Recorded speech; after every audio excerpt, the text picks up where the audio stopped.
Good evening, everyone. My name is Dr. Amar Swali. I am a consultant nephrologist working with the Sri Hindu Mandal Hospital in Dar es Salaam, Tanzania. And welcome to the Africa Healthcare Network Fireside Chat number 202. I have the pleasure of introducing you this evening to Dr. Daniel Msilanga.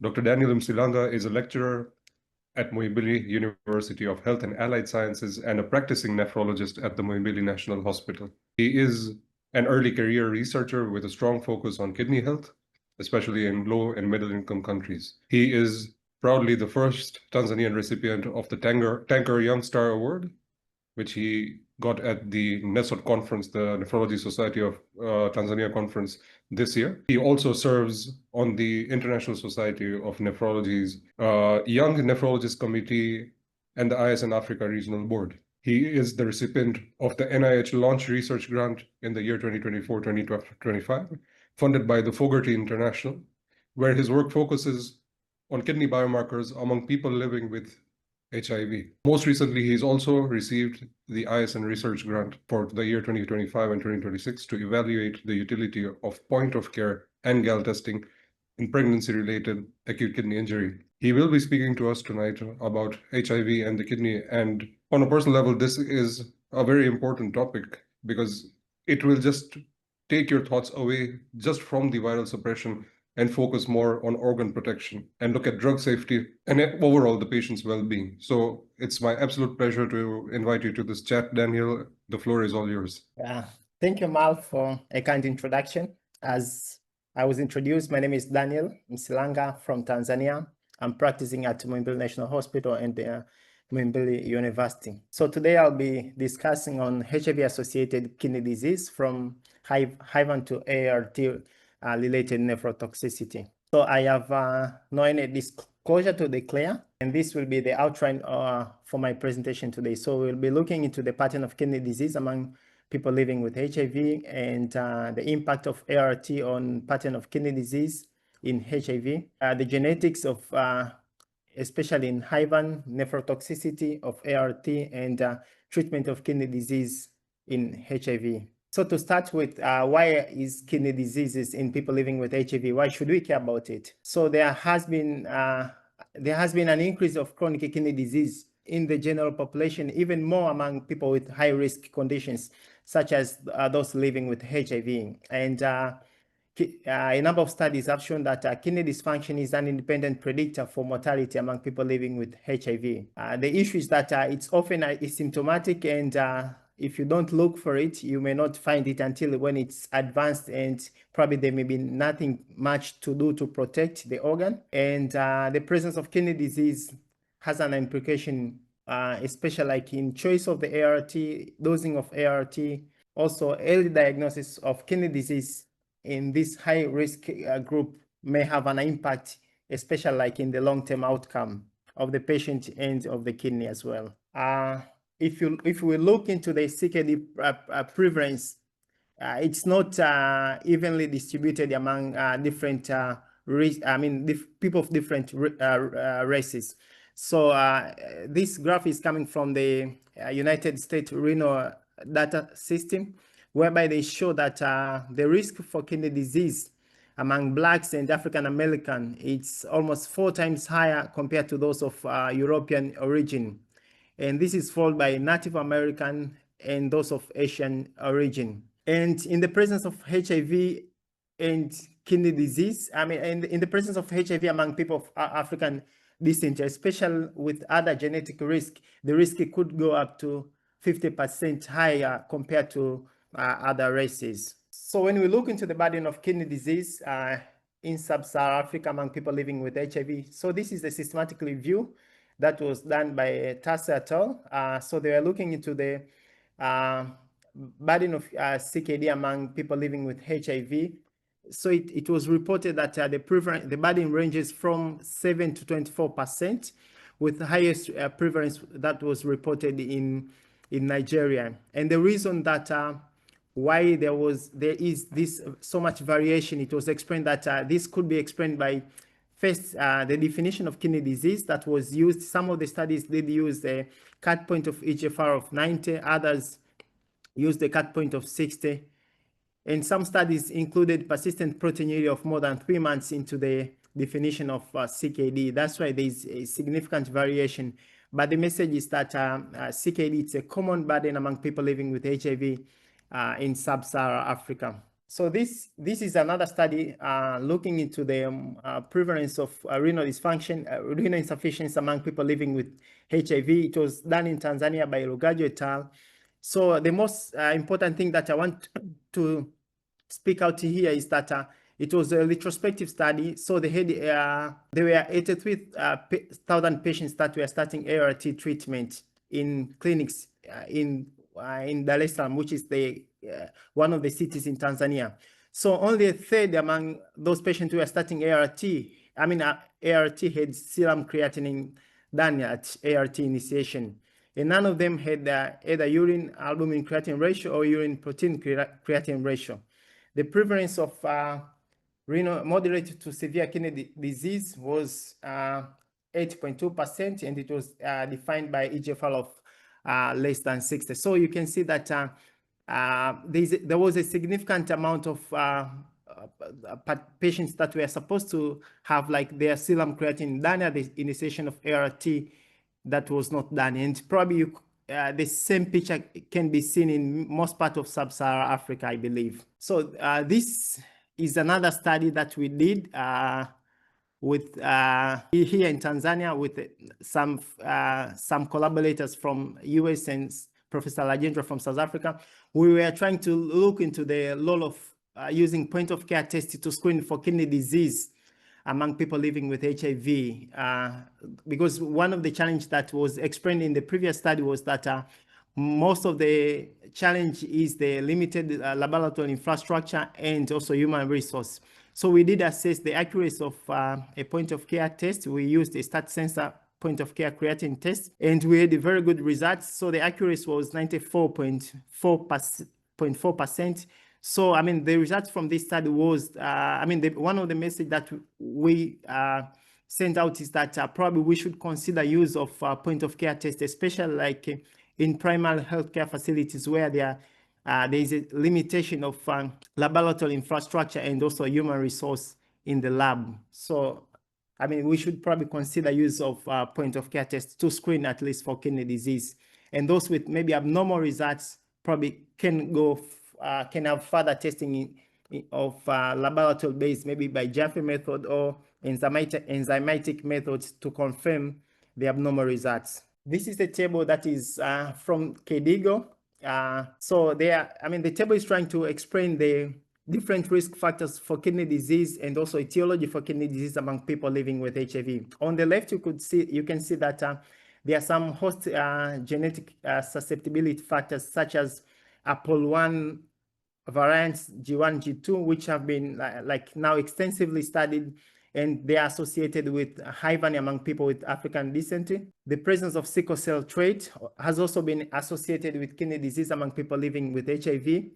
The presence of ABCC2 variants, which is associated with tenofovir nephrotoxicity. There are a number of social demographic risk factors such as age, race, illicit drug use, socioeconomic status. They are also playing part in the general population, but also as well among people with HIV. The presence of comorbid conditions such as diabetes and obesity, hypertension, and other cardiovascular diseases or malignancies, they all play part as the risk for kidney disease among people living with HIV. Also, there are some HIV-related factors such as HIV viremia, high HIV viremia, presence of low CD4 counts, and also maybe initiation, the timing of ART initiation. They all play part in risk of kidney disease among people with HIV. And also maybe co-infection with hepatitis B or C can increase the risk of kidney disease. And all these risk factors could lead to different forms of kidney disease, such as HIVAN, non-collapsing focal segmental glomerulosclerosis, immune complex disease, initial termed as HIVIC, diabetic nephropathies or arterial nephrosclerosis, and some form of tubular interstitial disease or ART nephrotoxicity, which are coming up also as well. This is also another table from the KDIGO. So trying to classify kidney disease among people living with HIV. So you can see that the disease are classified in different categories basing on the compartment that is affected. So if it's a glomerular compartment, you have podocytopathies or immune complex mediated disease. So in the podocytopathies, you can have maybe classic HIVAN, non-collapsing glomerular sclerosis, minimal change disease, or diffuse mesangial hypercellularitis. In the immune complex mediated disease, which is also still in the glomerular compartment, you could have IgA nephropathies, lupus nephritis, membranous nephropathies, and some other forms of MPGN. In the tubular interstitial compartment, you can have tubular interstitial injury, like in case of HIVAN, because of tubular microcyst. You could have acute tubular necrosis because of ischemia or toxic form, and other forms of tubular injury associated with drugs. In the vascular compartment, the most common is the TMAs, and other forms of kidney disease are also experienced, such as diabetic nephropathies and age-related nephrosclerosis. So with the introduction of ART, there has been a change in the pattern of kidney disease among people living with HIV. So this was a study that was done in South Africa by Salala David et al. So they were trying to compare the biopsies of people living with ART, people living with HIV pre-ART and post-ART rollout.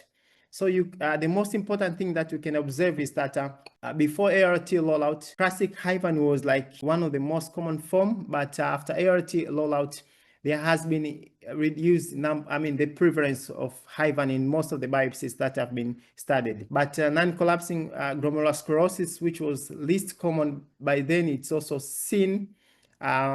It's seen now. Also, there has been no change. So, they observed no change here in the immune complex mediated disease before ART use and even after ART rollout. The prevalence has always, the number has always been the same. But also in the tubular interstitial dominant cases, there has been an increase after the ART rollout. So this is this is sending a message that with the use of ART, the picture of kidney disease among people living with HIV, even in sub-Saharan Africa, is also changing from HIVAN dominant to other forms of kidney disease. That probably we should be aware of. So this was a study that was done at Columbia University in the US. They were trying to look into the spectrum of kidney disease among HIV patients who underwent who had their biopsy done. So among 26,000 native biopsies, 437 were of people infected with HIV. So the mean age was 53 years. Majority were male of black race and were on ART almost 80%. The most common comorbid conditions were hypertension, diabetes, and hepatitis C co-infections. So on the breakdown of the biopsy findings, the most common was immune complex GN, followed by diabetic nephropathy, and HIVAN. Then the other forms were tenofovir nephrotoxicity and non-collapsing glomerular sclerosis. And the conclusion from this study by Kudose et al. Was that ART has changed the landscape of HIV-associated kidney disease towards the immune complex GN and diabetic nephropathies, but it has not eradicated HIVAN. So to diagnose kidney disease in the setting of HIV, biopsy is still very important because it's the gold standard for accurate diagnosis, and it can guide the management, accurate management also can predict the kidney outcome, like kidney survival. But the challenge is that there is a limited availability of biopsy in many settings, especially in sub-Saharan Africa, and there's a risk of sampling error, which could cause mismanagement of the patient. But there's a role of other biomarkers such as creatinine and EGFR, especially at the start of treatment and on specific intervals to follow up the patient. Use of cystatin C if it's available, especially like if you have medications that can affect serum level of creatinine. Also urinalysis to assess proteinuria and albuminuria.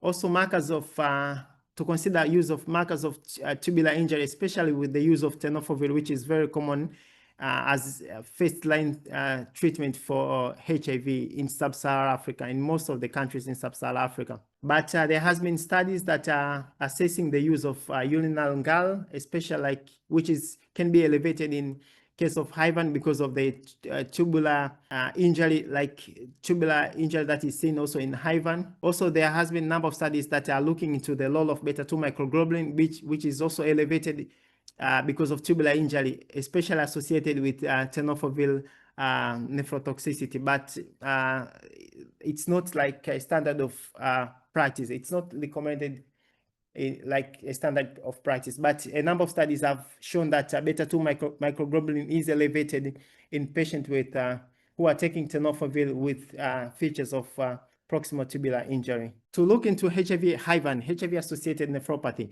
it's a collapsing focosegmental glomerular sclerosis with microcystic tubular dilatation and interstitial inflammation. It's mainly because of direct infections of renal epithelial cells and the HIV gene expressions in the genetically susceptible host, and mainly linked with African ancestry and also presence of APOL1 variants, which a number of studies have shown that the risk could increase up to 50-fold if you are of African ancestry and with either G1 or G2 or G2. So this is the biopsy on light microscopy. On the left, we see that there's like a complete collapse of glomerular tuft with expansion of the urinary space by epithelial cells. And on the right, you could see that tubular involvement, like in case of HIVAN. So when should you have higher clinical suspicions that this could be HIVAN? Most of these patients will present with nephrotic range proteinuria with rapidly declining kidney function, and they may have features of advanced disease, so like low CD4 counts, high viral load, and mostly not on ART, or maybe they have poor adherence to ART.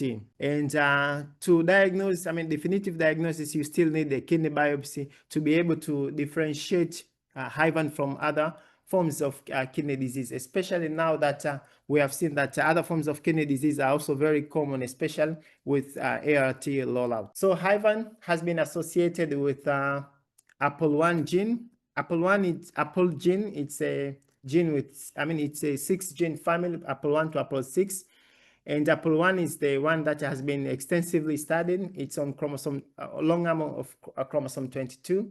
So there are two variants that are associated with kidney disease, G1 and G2. G1 because of substitution mutation, and G2 because of deletion mutation. So they are commonly in West Africa and have been associated with protection against Trypanosoma brucei. But for us, they have a clinical relevance because they have been found to increase the risk of HIVAN, especially in people of African ancestry. So in this table, you can see that if you have the normal gene, if you have G0, which is normal, it encodes for apolipoprotein 1, and there is no increased risk of kidney disease. But the presence of G1 is associated with focosegmental glomerular sclerosis and non-diabetic end-stage kidney disease. And G2 is associated with focosegmental glomerular sclerosis also and non-diabetic end-stage kidney disease. But they are all protective against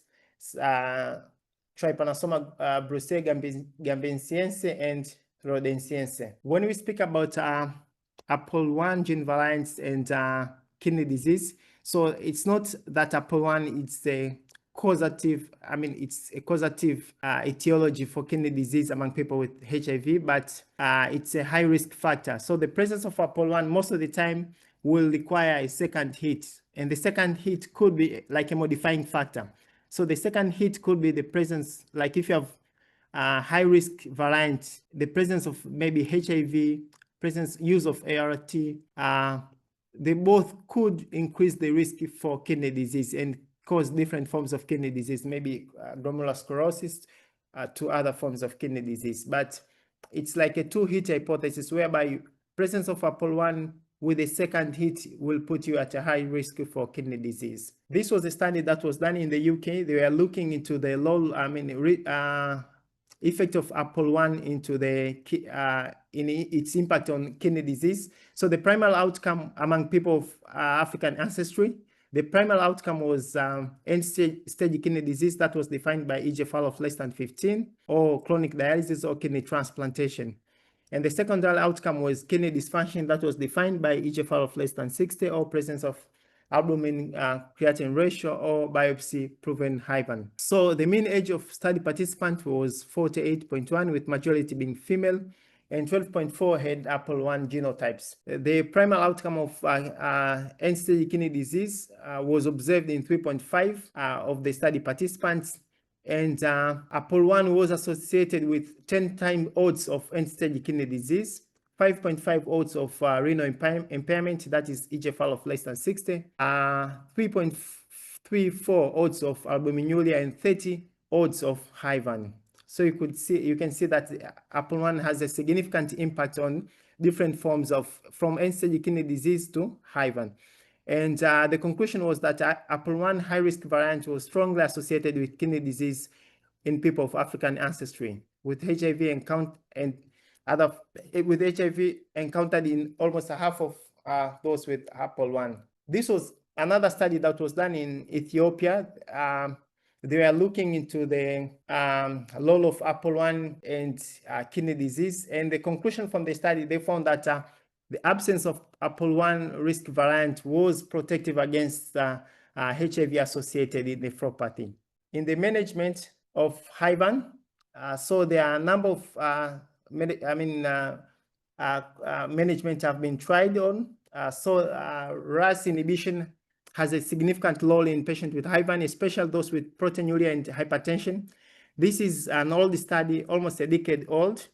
They were trying to compare the role of RAS inhibition with no RAS inhibition, and as you can see that RAS inhibition was associated with significant renal survival compared to no RAS inhibition. So among patients with proven HIVAN presenting with hypertension and proteinuria, probably we should consider use of RAS inhibition.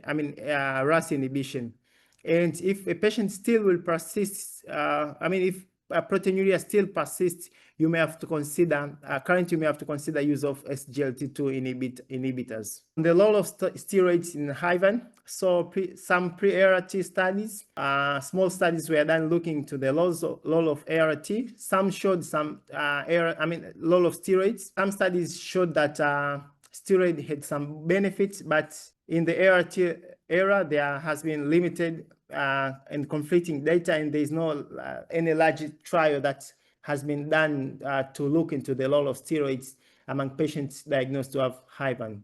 So the current recommendation is that ART is still the mainstay, main treatment therapy for patients with HIVAN, either alone or with other supportive therapies such as maybe RAS inhibition. Also, steroids may be used, but may be used especially like if a patient has a rapid progressive disease, but the long-term benefits and also risk of immunosuppression is uncertain in these patients. So apart from HIVAN, there are other forms of kidney disease, especially affecting the glomerular compartment, like non-collapsing glomerular sclerosis. So the treatment is that the approach is similar to secondary forms of glomerular sclerosis, and you may have to consider also putting supportive therapy like control of blood pressure with ACs or ARBs, and treatment of any other comorbidity. If a patient has maybe hypertension or diabetes, you are supposed to address it. And for those with immune complex kidney disease, the management is based on the primary histologic biopsy. Histologic lesions on the biopsy. So if a patient has membranous nephropathy, you are supposed to treat it as per standard guidelines. If a patient has IgA, the same. But the most important thing is that you are supposed to optimize ART in both these conditions. You are supposed to make sure that your patients are getting ART and they are well controlled. So apart from HIVAN and other forms of kidney disease, ART nephrotoxicity is also more common. Currently, like all patients with diagnosed to have HIV, they are supposed to start their ART immediately. And the presence of CKD, as we said before, that it can affect the choice of your ART, it can affect the dosage of And kidney function and CKD risk should be assessed for every patient prior to initiation of ART, because this, as we said, that can affect the choice of ART. So tenofovir is like one of the most common used ART, especially like in sub-Saharan Africa. It's generally safe and well tolerated, but has a potential to cause nephrotoxicity. Clinically, tenofovir nephrotoxicity will present as a proximal tubulopathies, whereby patient may present with low level proteinuria and phosphaturia. But over time, it may progress to become like advanced, and the patient will present with maybe decline eGFR.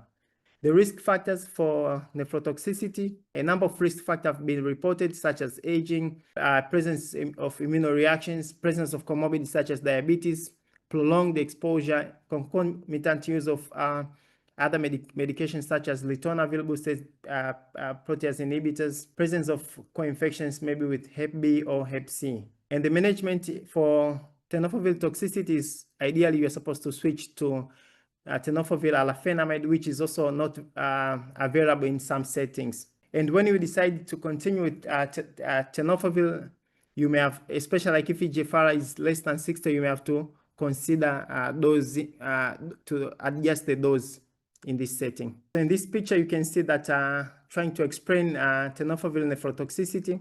So tenofovir is taken on the basolateral side by transporters into the cell, tubular cells, and it's supposed to be excreted on the apical side. But if there is any issue with the transporters on the apical side, it can be accumulated in the tubular cells and cause injury to the mitochondria and later progress to tubular injury. So apart from tenofovir, other ARTs also may cause apart from tenofovir, other ARTs and other drugs may cause some different forms of tubular injury and in a form of interstitial nephritis.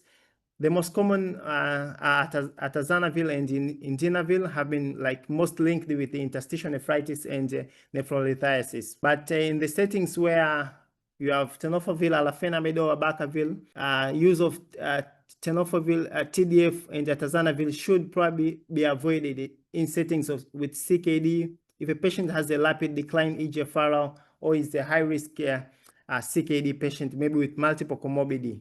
This is also coming from KDIGO. So prior to initiation of ART for people living with HIV, you are supposed to classify a patient either as a low risk or a high risk patient. So if eGFR is more than 90, urine protein creatinine ratio is less than 200, or age is less than 50, is a low risk patient, and you can use the standard ART. But if a patient has a decline in eGFR of less than 70, a significant proteinuria in urine, or age more than 60, or presence of any co-infections or comorbid conditions, probably you should avoid some of the ARTs that are known to be to have a nephrotoxicity. So prior to treatment, you are supposed to do CKD screening, especially like prior to initiation of treatment. Prior to initiation of ART, you are supposed to do CKD screening and classify a patient either low risk, and after classifications, then you can have a schedule for follow-up. Either if it's a low risk, then you can schedule, you can follow up, you can have like a longer follow-up time. But if it's a high-risk patient, then you're supposed to have a short interval for follow-up. If a patient is, because most of the patients who are taking ART or maybe starting ART, they're not doing it in the big hospitals. Most of them are starting in the primary facilities. So probably you should consider a patient should be referred to a nephrologist if there is an explained arterial CKD, if there is a rapid decline in eGFR or decline in kidney function, if there is worsening of proteinuria, or if a patient has advanced CKD, so that you can plan for some form of kidney replacement therapy, either dialysis or kidney transplantation. In terms of management for patients with end-stage kidney disease and HIV, you can consider different forms of renal replacement therapy. So this is the data that is coming from US renal data system, and whereby they reported the 1-year survival among people living with HIV and on dialysis was 65%, while in France was high, it was 80%, and 5 years survival was 30%. You can also consider using PD, like if you have to note that the virus can survive in PD effluent up to 7 days and into the tubings up to 48 hours. There's a risk for peritonitis, especially like if CD4 counts are risk of peritonitis decreases if CD4s are more than 200. And factors that are associated with survival is like earlier initiation of earlier initiation of renal replacement therapy, younger age, higher CD4 counts, and use of ART. If you are to consider for kidney transplantation, okay, so the patient should meet the standard criteria for kidney transplantation plus the following criteria. He should have like a significant, he should have a viral suppression for more than 6 months prior to transplantation. That is to have undetectable viral load and CD4 of more than 200. You should have no any other AIDS-defining illness, like maybe an opportunistic infection or other forms of advanced AIDS, maybe malignancies, infections seen in stage 4 HIV. This is a graph from a study that was done by Stock et al. It was a study that was done in San Francisco. They were trying to compare patient survival and graft survival among HIV recipients to the general population. And in the first graph, you can see that if you compare to patient survival, it was almost the same, like among those with HIV compared to the general population. Patient survival was almost the same. And looking into the graft survival, although it was slightly lower, but it was not as significant if you compare to the general population. So the outcome in transplantation among if you compare people living with HIV to the general population, is not that much different. It's almost the same. This is also data from the study that was done in South Africa by Muller et al. They were trying to look into the outcome of HIV positive recipients who had their kidney donated from HIV positive donors. So they had like standard criteria for transplantation, and there were 51 patients that were followed up for 5 years. Patient survival at 1 year was 87%. At 3 years was 84%. 87% at 1 year, 87 at 3 years, and 84 at 5 years. And the graft survival was very good. It was 96 at year 1, at 93 at year 3, and 79 at year 5. There was no rejection among 75% at 1 year. So to conclude, how to go about if you have a patient, if you have a person living with HIV and kidney disease, it's important to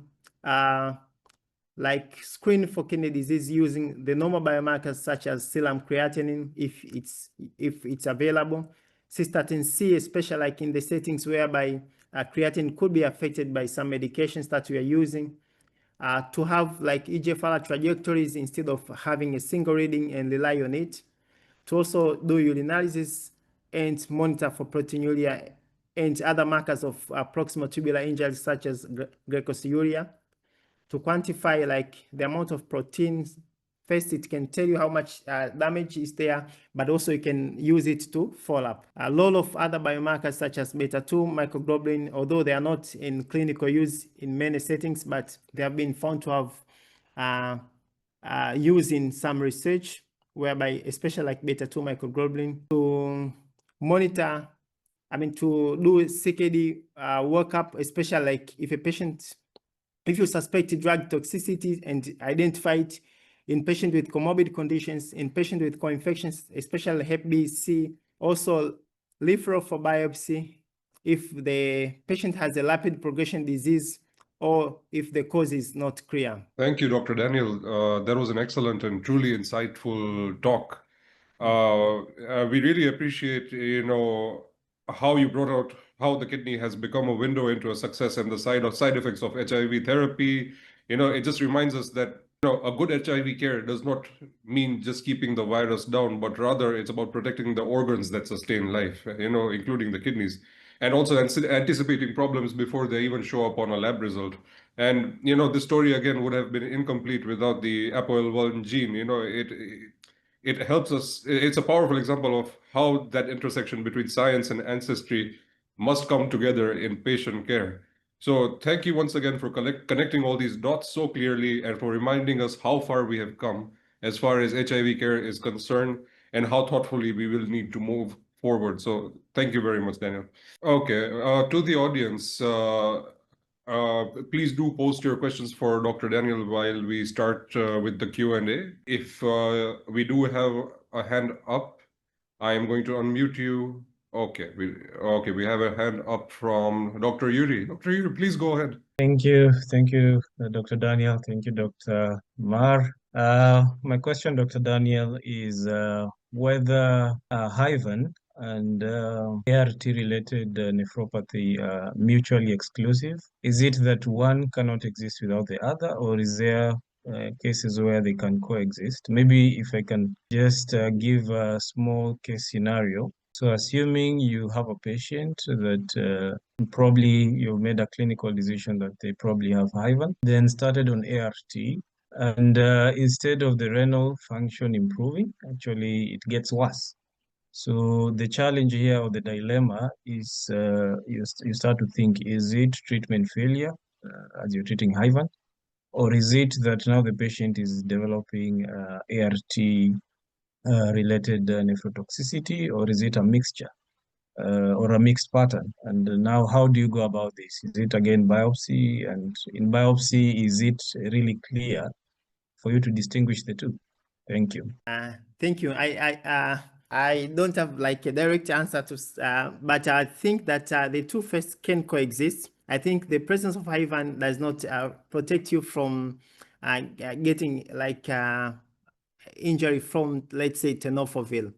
So I think the two probably can coexist, and biopsies, I would also say that probably biopsy can differentiate the two clearly, especially like biopsy can differentiate HIVAN from other forms of kidney disease. If you do urinalysis, probably the presence of also maybe drug toxicity, especially tenofovir, probably from urine, you could see other features that suggest, maybe if you see phosphate in urine, they could suggest, or glucose in urine, they could suggest that maybe there are some forms of proximal tubular injury. I would say that the best is probably to avoid, especially like if a patient has HIV with kidney injury, and you're supposed to start ART, especially like if there's a chance to protect the kidney, like maybe if it's stage 3 CKD.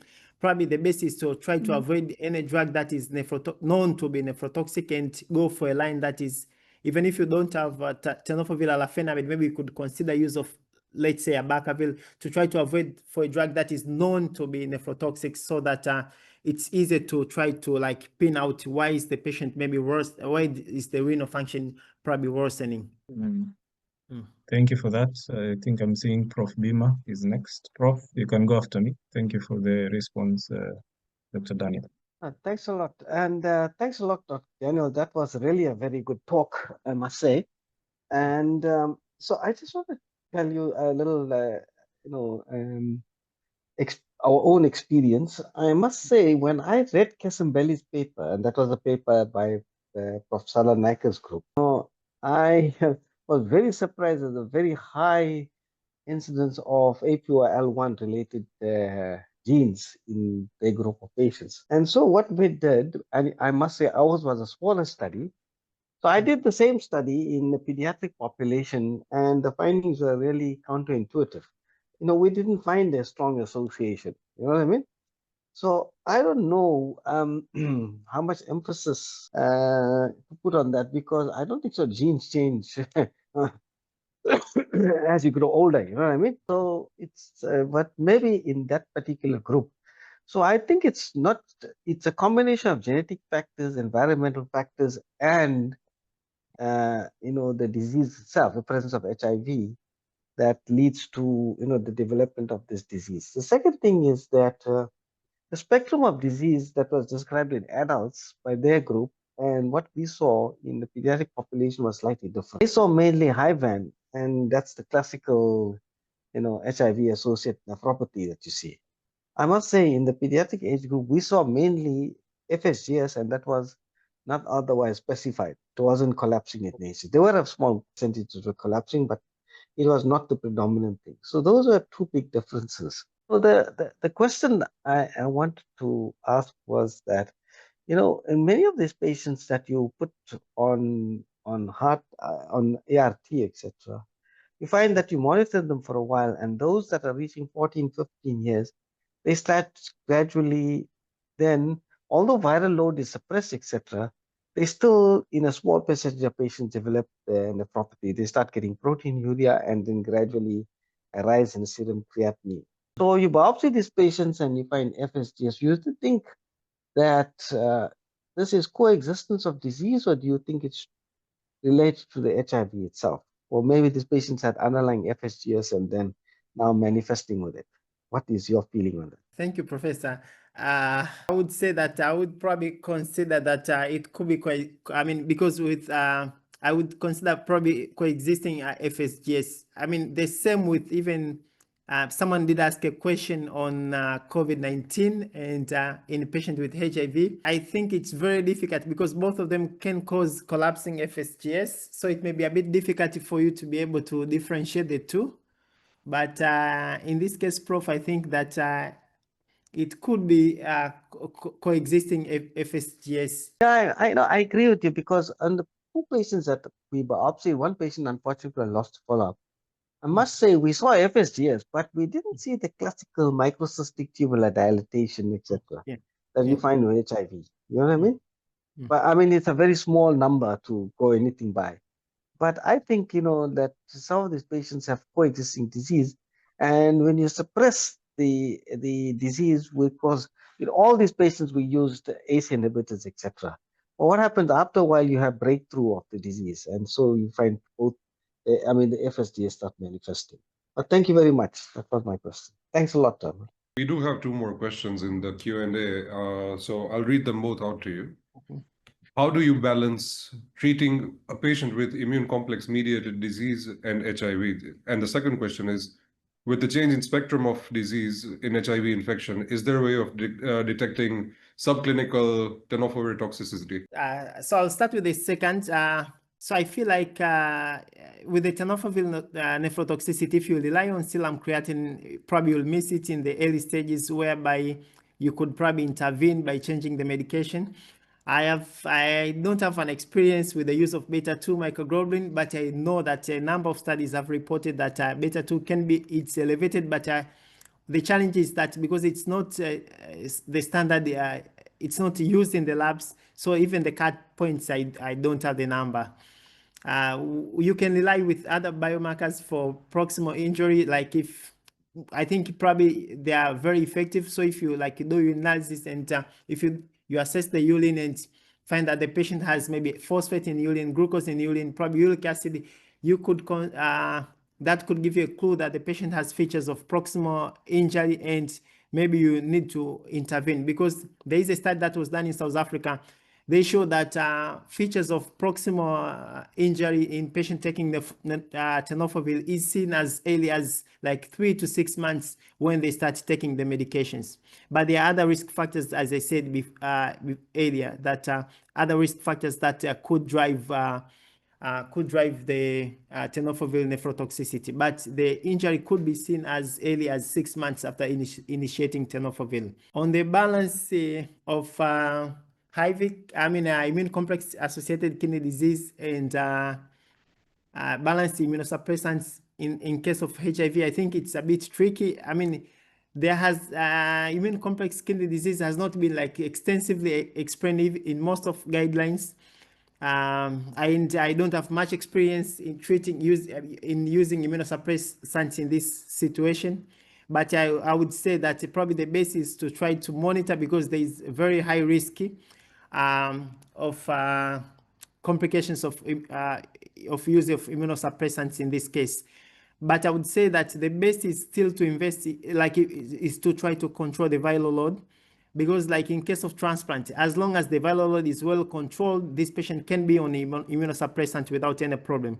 So I would say the same, that you could you could still use the immunosuppressant, but you're supposed to like make sure that the viral load are well controlled, or else there's a risk to have like complications in case of HIV.